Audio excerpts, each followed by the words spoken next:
is 100-point quiz on Friday. I'm going to give you an example. Don't let me forget to do this. I forgot to do it last time. I did it first period. I forgot to do it this period. This dramatically will change your grade, especially if you really bomb. Odds are all of your grades are going to drop. I hate to be negative, but it's going to be a hard quiz. But the biggest quiz of the year or of the quarter is always a difficult quiz, just because there's so much stuff on it. I mean, takes you longer to look through notes. There's more stuff to remember. It's a hard quiz, and there's no help. Like, I'm pretty easy on the exit tickets. I'm grading. Sometimes some of you are getting extra help. Even that's not going to be the case on the quiz. I'm going to give you the quiz, and you're going to do it. There's no talking between me and you or you guys or anything, other than if there's like a clarification. Like, I don't understand what this is asking. I'll clarify stuff, but there's no help on the problem. As soon as you get that earbud out, we'll talk about it. You're in line anyway. So let's go through these real quick. Some of you did not have the first one. You should have this by now. This is the lesson that I keep telling you we're getting to. It's today. Solving for the variable in the equation means get the variable by itself. And we normally do that through adding something or subtracting something and then multiplying or dividing. It's a two-step equation. If it's more than two steps, we got to do some other stuff first. But ultimately, we're trying to get the variable by itself. Now moving on to number 2. And you didn't have to solve these. That wasn't really the point. In number 2, in order to be successful today, so we're doing literal equations, by the way. I've started to write the topic in case you need help later, or if you just want to label the topic in your notebooks for the day. Today's the 13th. Today is literal equations. In order to be successful at that, because it's a little confusing. Math's not hard at all. Math's actually super easy because there's not really any math. It's just steps. But in order to be successful, you do have to understand definitions. For example, what does solving for a variable mean, which we just went over? Get it by itself. Get the variable by itself. What is a constant? What is a variable term? So let's go over that real quick. If you did not get this correct, make sure you correct it, but also write the definitions that I'm about to say. A variable term, just the term that has the variable. So if I were going to circle the variable terms, that's the variable term right there.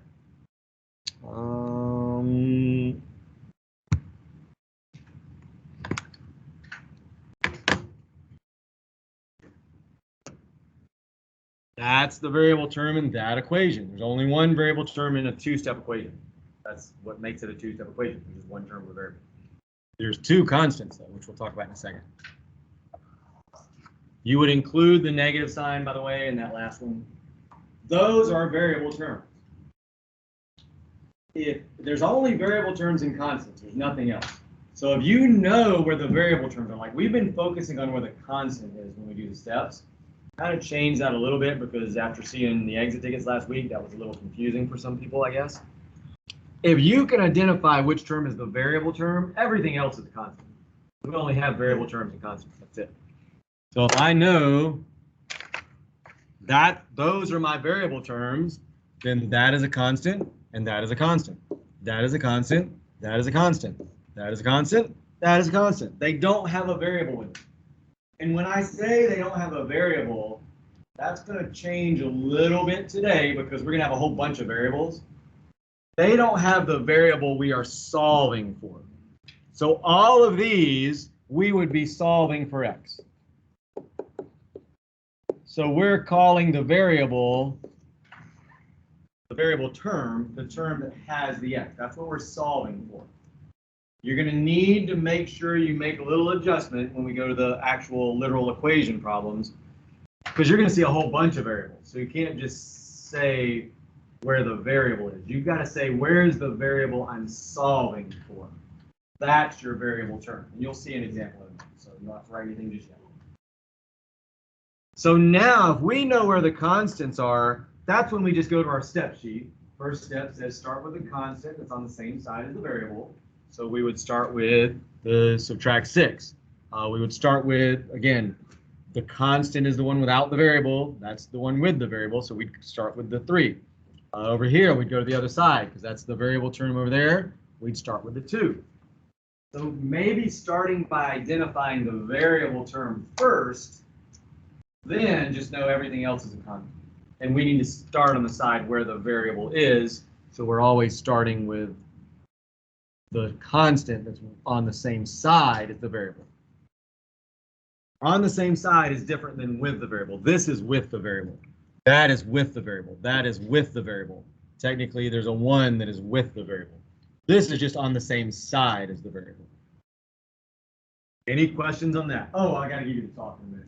Back to this. I got frustrated at one class in particular last week on the exit ticket because they were horrible. They were horrible. Like tons of them couldn't do the first step or any step after that. Couldn't do the first step. And when they were looking at my stuff, they couldn't figure out how to do it. Like I had the whole problem worked out. It was pretty much just like the exit ticket. They couldn't even tell which 2 numbers to multiply. Bunch of students. Yeah, I can tell you which class it was. I wasn't mad because they couldn't do it. That wasn't what I was mad about. I was frustrated. I was frustrated because we've been doing this for 2-3 weeks. Nobody asked any questions. Nobody said, hey, Mr. Gill, I don't understand how you just did that distributive property thing. Then we did a problem just like the exit ticket right before the exit ticket. And I left it on the board. Worked it all the way through. Nobody said anything about not getting how to do that problem.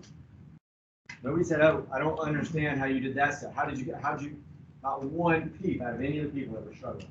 Put that in your backpack or whatever. That's making me think that you're doing something. I don't see the screen on, but still it's distracting me because I have to keep looking up. So, I mean, you're at the point where you guys are pretty close to being adults. Like you're going to be in jobs soon. Some of you might already have a job. You can work when you're 14, I think, at some places. Right? I did not come from the team. I'm up on my soapbox. If you're wondering what that means, I'm preaching a little bit. I'm not really about that. I will tell you, I'm not a teacher by trade. I came from what I call the real world where you have real jobs. Teaching. Don't tell. I mean, I don't tell other teachers. Teaching is not a real job. I'll be honest. It's the easiest job I've ever had. There are jobs out there where, like some of the teachers here think that administration doesn't care about them or this or that. I've been in jobs that they don't care about employees. They will replace you like that if you can't do the job that you're supposed to be able to do. The only way that that's not true is if you can do something nobody else can do. If you can do something nobody else can do, then you're not replaceable. And there's very few of those. There's about the only one I can think of is professional sports, frankly. You can run a 4.28 and jump and catch a ball and do similar type things in other sports. Pretty hard to replace that. You're 7'4", pretty hard to replace that. And then you got some coordination. You're not that replaceable. You don't have a job problem, no matter what you do. In all honesty, and even teachers, even though I do think this is an easy job and it's hard to replace teachers, there's not a lot of people going into teaching anymore, so we're as close to irreplaceable as you can get, I think. Most jobs, though, it's not like that. So if you're sitting there, and here's the point of all of it, if you're sitting there getting instructions about what your job is going to be, you don't ask a single question. They say, you got it? Don't say a word. They go, all right, see you later. They walk away. They may not check on you for days, weeks. They're going to come to you and they're going to say, hey, where's all that stuff that you're supposed to do? Again, it might be at the end of the day, might be during the day, might be at the end of the week. And you're like, oh, I didn't know how to do it. I didn't understand. You're like, but I went over all of it and you didn't ask a single question. Well, yeah, but I didn't understand. Or I forgot. Huh. You might be fired right there. They might if they're really nice. They might say, all right, I'll show you one more time. So they'll show you again. Oh, yeah. No questions. Got it. They'll walk away. You won't get a third chance. I'll tell you what, I don't care how much they like you. Maybe the best, funniest, sweetest, nicest, most likable person in the world. They got a job they got to keep. They're not going to lose their job for you. Because if you're not doing your job, it goes up the chain. Then the manager's not going to be successful because something down here is not getting done. Like, take an easy one. If you wait on customers, you don't know how to work the smoothie machine. That customer doesn't get, customer's going to get mad. They're not going to complain to you. They're going to complain to your boss. And once your boss starts getting those complaints, you'll realize it's probably not a good fit. Maybe you're not the person for the job. So you've got to start becoming accountable. If you don't get something, you need to ask a question. At some point, you can also only ask so many questions. Like, you got to kind of figure it out on your own. You got to take some accountability, and you've got to put some effort into learning it. Whether it means you read stuff, you ask other people, probably not your boss, for help. But at some point, you've got to be able to do it. Simple as that when you're in the real world. If you want to hold down a decent job, they're only going to give you so many chances before they'll find somebody else. Because again, it's their job on the line if they don't. So now relating at school, same thing. If you're not getting how I did something, you need to ask. If you're still not getting it, you need to go to D2 for tutoring. You need to come into me for tutoring. You need to somehow put some extra effort in. Doesn't mean you shut down and give up, which is what a lot of students do. You need to put more effort into it. Because regardless of whether you care about your grades or not, eventually whatever you're doing now in school will be the way you handle your job. So you need to learn those habits now. So I'm off my soapbox. We can go back to the lesson. All right, so we did this literal equation. It's a literal equation because we can't solve it. We're not going to get x equals a number, or in this case, time equals a number. It's just a whole bunch of variables. Now the variables are words instead of, I got to do this real quick. So, going bathroom. So I said before, if this is multiplication, and we don't really want to know the distance when we go on a trip, we want to know how much time is it going to take us to get somewhere. We can solve for time. We just do the opposite math. Oh, this, by the way, if you were going to write it so that I could circle what is the variable term in this. And we're solving for time, right? We want to know the time, so we'd say we're solving for t. So what would the variable term in this be? Yeah, nobody said a word before, so you should all know this. Nobody said a word about not understanding it. Where is the variable we're solving for? It's a t, right? Then that's the variable term. Wherever the variable is, that's the variable term. Could be a number with it, could be a letter with it. No, again, only being multiplied. Like, we don't have a constant on the same side because there's nothing added or subtracted to that. The only constant would be that over there. So it's not actually a two-step equation, it's really a one-step equation.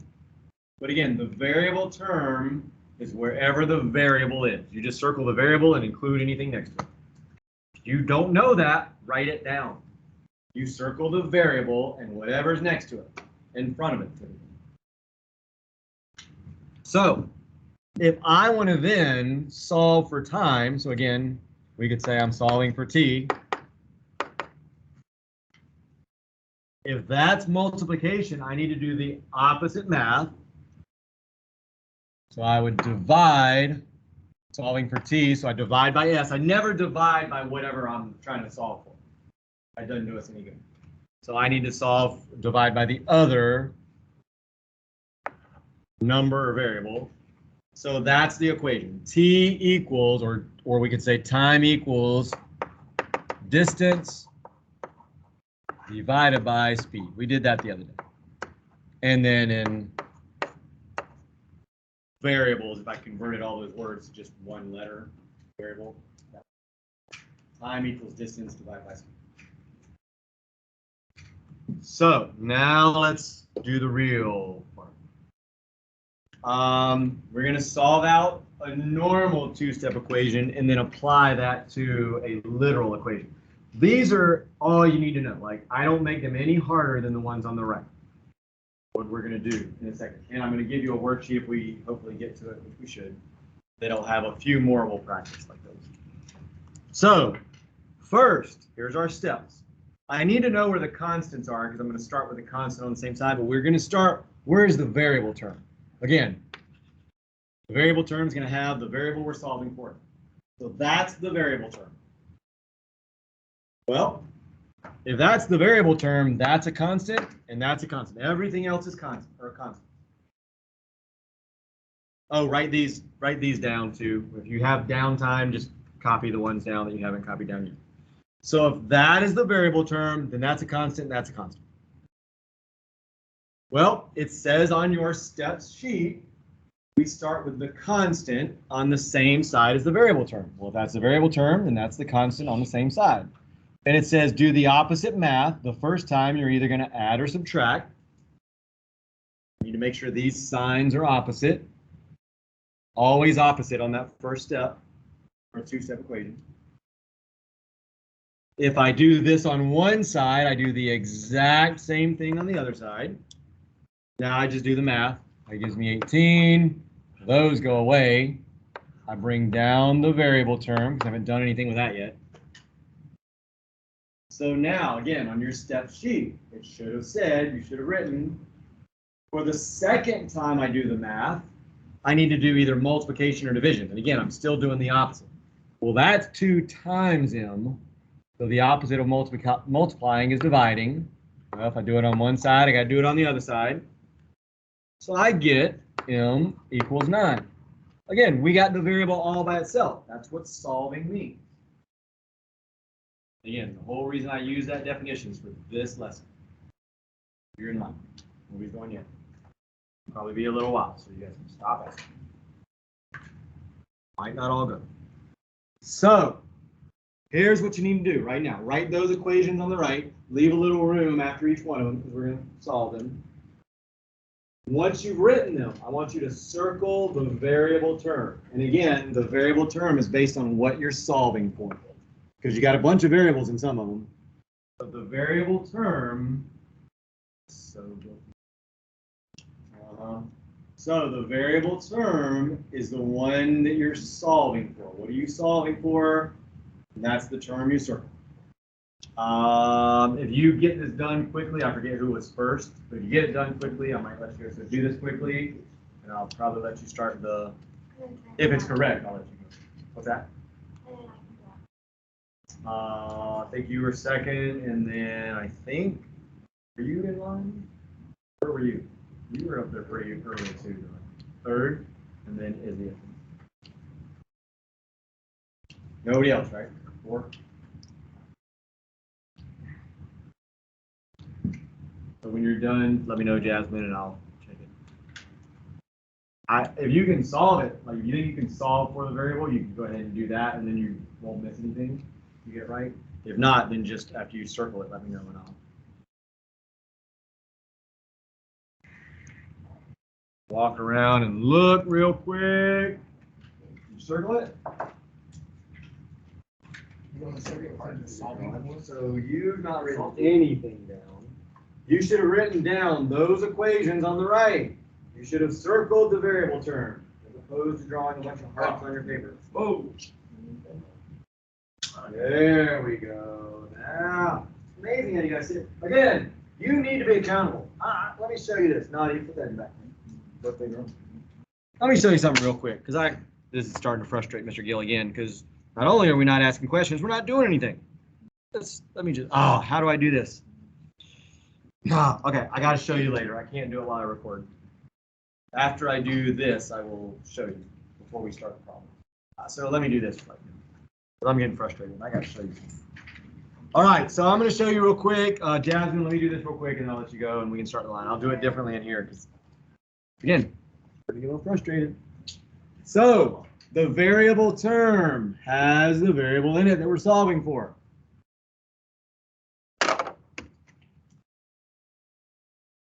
Include the negative if there's one in front of it. Everything else is a constant then. So that's a constant, that's a constant, that's a constant, that's a constant. So again, on your steps sheet, it says start with the constant, which now you should, you better be identifying this every time if you're struggling to do this. Because again, I will not feel sorry for you this quarter if you haven't put any effort into it when you take this next quiz. And I'm going to show you how this next quiz is going to affect you. So I would say, all right, my first step is to start with the constant on the same side as the variable term. Well, I circled the variable term, which means that's got to be the constant. So if I'm starting with that, I need to do the opposite math. The steps do not change. Just because you have variables doesn't change the process. It just changes the math. I need to add or subtract. It needs to be the opposite. So those are opposite signs. And I need to keep the number the same, but in this case, I write the variable. I don't know what the number is, but writing the variable is the equivalent of writing that same number. Because a positive and a negative h cancel out. They go to 0. Well, if I write plus h there, though, Mr. Gill's #1 rule is whatever I do on one side, I do it exactly the same on the other side. Plus h plus h. What is on the left now? What do I have left on the left? Left on the left. KM. Still have the KM, right? Didn't do anything with that. Take your earbud out, please. I already asked you that once. So, what do I have on the right? You write down the H. What do I write exactly? Willow. So Willow says I write that. Does everybody agree with that? Last class they were like, no, that's wrong. Like, why? They're like, I don't know, I can just tell in your voice. Sometimes I do that on purpose. Is that right? What do you think?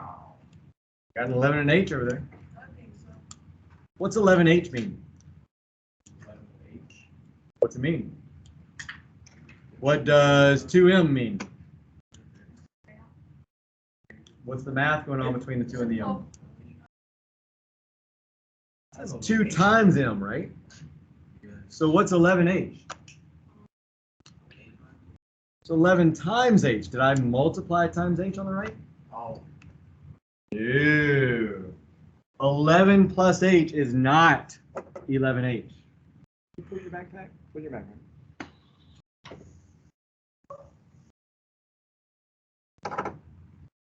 We cannot combine terms if they are not. Why don't you go ahead and put yours in? We cannot combine terms that are not like terms. And when I say combine, add or subtract, you can't make them into one thing. 11 plus H is 11 plus H. That's it. All you can do. So this is why I say, if you can just get that concept that there's no math to do, really, it makes it easier. You don't have to do any math. You just write the step and then write it out as a full step. What's my last step? What do I need to do to get M by itself? I got to get rid of the K, because literally I want to get M by itself, so I don't want the K. How do I do that? Can't just erase it. Some people do. Oh, I'll just erase it. It'll be gone. Guess what they get on their test? 0. 8. Eh, not a 0. 8. That is multiplication. We just said a number next to a variable is multiplication. That is also multiplication. That is K times M. So the opposite of multiplication. You never divide by the variable you're solving for, so we have to divide by the K, which will leave M by itself. And if I divide by K, all I can do is, oops, wrote that wrong, I'm ahead of myself. When you divide by K, all you can do is just write divided by K. Everything has to be divided by K, though. Don't just divide part of it by K. So that's your answer. That's it. There's no math to really do. That's why I think these are actually easier, and they are easier for some people. If you want to go ahead now, you can do the other one when you get back. I'm going to do the other one in a second. So now, try the second one real quick. I'm going to let that. Can you scroll that one up so we can see it? Let that comment slide in 49. Next time. There. Blocked. So try to do the second one on your own real quick. And I got to show you something. Again, some of you are sitting there doing nothing. Because you think, my grade's fine here. I got a B. Some of you got an A and you think it's fine. I got 8. I don't know. I don't know what everybody got. Some of you are even okay with a C that you have in here right now. I'm about to show you something. And now when you do the how would you do the plus Well, why'd I do plus H? So many. Or why plus? Whatever's in front of the variable is the sign you use. What's in front of the W? You wouldn't do plus W. Opposite signs. So if we have a positive W, we need to do a subtract W. We already circled the variable term in the bottom one, so you should know you start with the W. That is a positive W, whatever's in front. Still have people using what's behind there. Whatever's in front. So if that's positive W, my first step is add or subtract. Have to be the opposite sign. Well, if I subtract over there,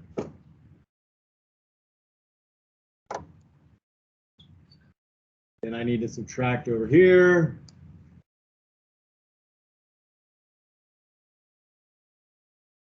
All I can write for this is S subtract W. Cannot say SW because that would be S times W. It's not negative SW. It is S subtract W. That's all I can do. Like I said, there's really no math to do in this. You just need to do the step and rewrite it horizontally. Then and that would be negative. Don't forget the negative. That was a big problem last class. Negative Q times J. Again, if that's negative Q times J, I need to divide.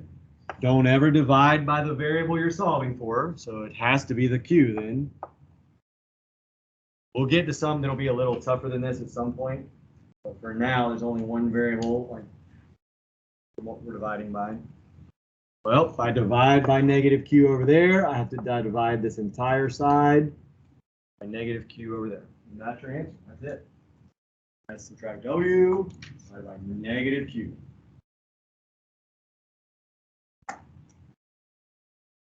So that's pretty much the lesson. I was going to leave it recording, but I got to show you something, and I can't record this part. No, because I'm about to put grades up on the screen. I mean, yeah, grades. Stop.